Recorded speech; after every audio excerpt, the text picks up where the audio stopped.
तो hello aspirants, welcome to my YouTube channel study with Joydeep. आप सभी एस्पिरेंट्स का मेरे यूट्यूब पे चैनल स्टडी विद जॉयदीप में बहुत बहुत स्वागत है। हम लोग क्लास 6 एनसीईआरटी का हिस्ट्री को कवर कर रहे थे, तो उसी क्रम में आज हम लोग पढ़ेंगे यूनिट 6 नए प्रश्न एवं विचार, new ideas, new questions and ideas. तो हम लोग आज थोड़ा आध्यात्मिकता की ओर बातें करेंगे, हम लोग थोड़ा ज्ञान की बातें करेंगे।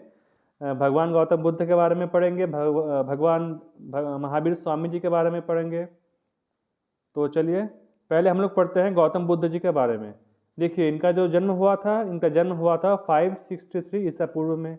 जन्म स्थान था इनका लुम्बिनी। इनके पिता का नाम था शुद्धोधन, माया देवी इनके माताश्री का नाम था। इनके जो मौसी का नाम था वो था प्रजापति गौतमी। इनके जन्म के समय ही जो इनके माताश्री थी, इनका निधन हो गया था।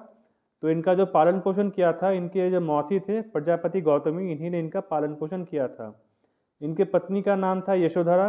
इन्होंने बोधगया में ज्ञान प्राप्ति किया था। ठीक है, बोधगया में पीपल के वृक्ष के नीचे इन्हें ज्ञान की प्राप्ति हुआ था। इन्होंने पहला उपदेश कहाँ दिया था? इन्होंने अपना पहला उपदेश दिया था सारनाथ में। तो एक बार और देख लीजिए, इनका जन्म हुआ था 563 ईसा पूर्व।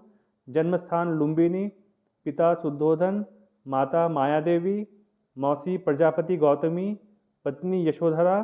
ज्ञान प्राप्ति बोधगया पीपल वृक्ष के नीचे, और पहला उपदेश दिया था वाराणसी के सारनाथ में। अब इनके शिक्षाएं क्या है? देखिए, जो हमारे जो पेरेंट्स बोलते हैं, जो हमारे माता पिता बोलते हैं, वही भगवान बुद्ध के शिक्षाएं हैं। जीवन कष्ट एवं दुखों से भरा है। दुख हमारे इच्छा हो या फिर लालसा। देखिए, जो भगवान गौतम बुद्ध बोलते हैं कि जीवन है वो कष्टों से भरा हुआ है, दुखों से भरा हुआ है। ठीक जैसे हम लोगों का जीवन कष्टों से भरा है, दुखों से भरा है। कष्ट ही कष्ट है, दुख ही दुख है चारों ओर। तो दुख हमारे क्या है? इच्छा है। दुख किससे बढ़ता है? दुख बढ़ता है इच्छा से, लालसा से दुख बढ़ता है।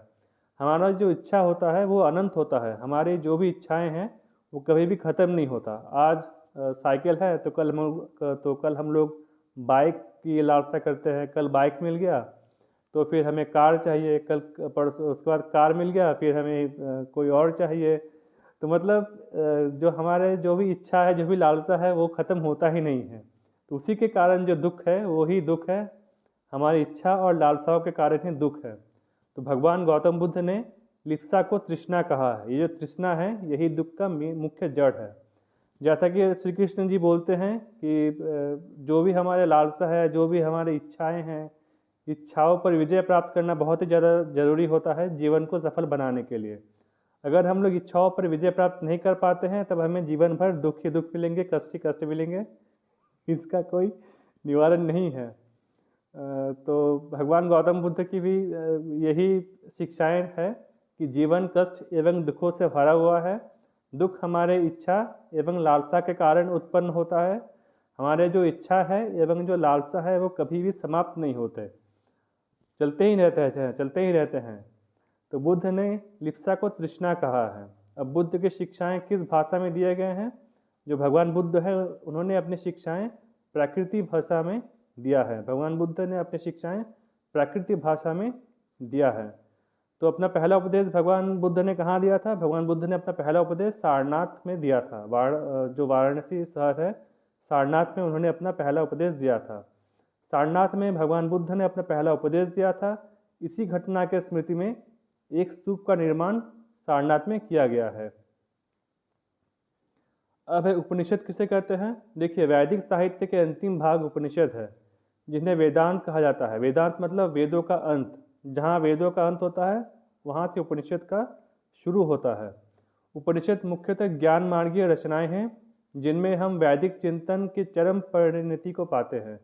इनका जो मुख्य विषय है वो है ब्रह्म विद्या का प्रतिपादन करना। अब उपनिषद का मतलब क्या है? उप का मतलब होता है उपनिषद का मतलब होता है समीप। नी का मतलब होता है निष्ठापूर्वक, और सद का मतलब होता है बैठना। उपनिषद का शाब्दिक अर्थ है जो उप है। उप का मतलब होता है समीप, नी का मतलब होता है निष्ठापूर्वक, और सद का मतलब होता है बैठना। अर्थात गुरु के निकट निष्ठापूर्वक बैठना ही उपनिषद है। गुरु के निकट निष्ठापूर्वक बैठकर ज्ञान अर्जित करना उपनिषद कहलाता है। इस प्रकार उपनिषद वह साहित्य है जिनमें रहस्यात्मक ज्ञान एवं सिद्धांतों का संकलन है। जो उपनिषद हैं, उपनिषद का क्या मतलब है? उप मतलब समीप, नी मतलब निष्ठापूर्वक, सद मतलब बैठना, अर्थात गुरु के निकट बैठकर ज्ञान अर्जित करना उपनिषद कहलाता है। उपनिषद का अर्थ होता है गुरु के समीप बैठना। इसमें अध्यापक एवं विद्यार्थी के मध्य वार्तालाप के द्वारा जो भी ज्ञान देते हैं उसका संकलन किया जाता है। अब षड दर्शन, षड मतलब होता है 6, षड दर्शन मतलब होता है हमारे भारत में 6 प्रकार के दर्शनों का जन्म हुआ था। जैसे वैशेषिक हो गया, न्याय, सांख्य, योग, पूर्ण मीमांसा, वेदांत अथवा उत्तर मीमांसा। जो षड दर्शन हैं इनका जो रचना किया गया है वो 6 ऋषियों के द्वारा किया गया है। तो वैशेषिक का जो रचना किया गया है महर्षि कणाद के द्वारा, न्याय महर्षि गौतम ने इसका रचना किया है न्याय का, सांख्य कपिल मुनि, योग पतंजलि, पूर्व मीमांसा जैमिनी, वेदांत अथवा उत्तर मीमांसा महर्षि व्यास।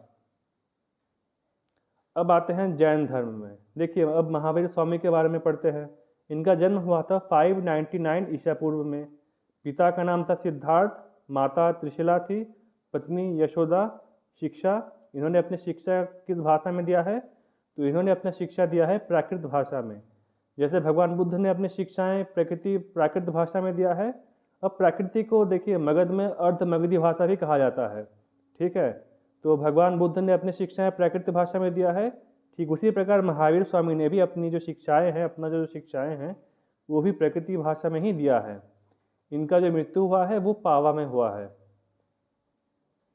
अब देखिए जैन धर्म की क्या शिक्षाएं हैं? अहिंसा, सत्य, अस्तेय, त्याग, ब्रह्मचार्य। अहिंसा मतलब किसी भी जीवित प्राणी को घायल नहीं करना। सत्य, हमेशा सत्य बोलना। आजकल तो हम लोग बहुत से झूठ बोलते हैं तो हम लोग नहीं चाहिए, परंतु कभी भी एक लिमिट से ज़्यादा संपत्ति को अर्जित नहीं करना चाहिए। कभी भी एक लिमिट से ज़्यादा संपत्ति को अर्जित नहीं करना चाहिए। कभी भी किसी दूसरे की संपत्ति को हड़पना नहीं चाहिए। ब्रह्मचार्य, सदाचारी जीवन जीने के लिए। जो जैन धर्म ने मोक्ष की प्राप्ति के तरीकों की भी शिक्षाएं दी हैं, सलाह दी है कि जैन धर्म में ये बताया गया है कि आप मोक्ष की प्राप्ति कैसे करते हैं। तो जैन धर्म के अनुसार आप जो मोक्ष की प्राप्ति करते हैं वो संलेखना विधि के द्वारा आप मोक्ष की प्राप्ति कर सकते हैं।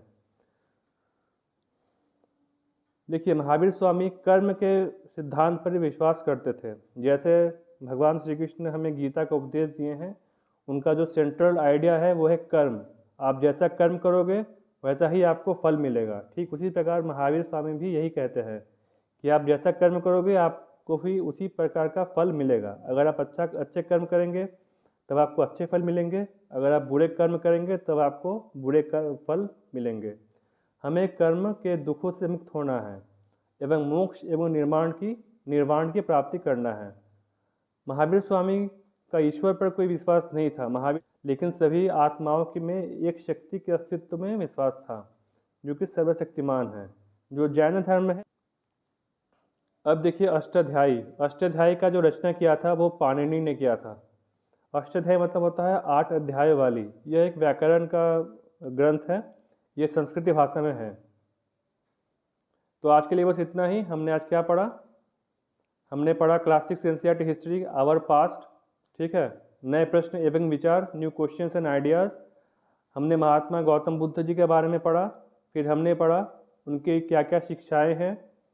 फिर हमने पढ़ा उपनिषद के बारे में। फिर हमने पढ़ा षड दर्शन, जो 6 प्रकार के दर्शन होता है उनके बारे में भी हमने पढ़ा थोड़ा बहुत। जैन धर्म के बारे में थोड़ा बहुत पढ़ा।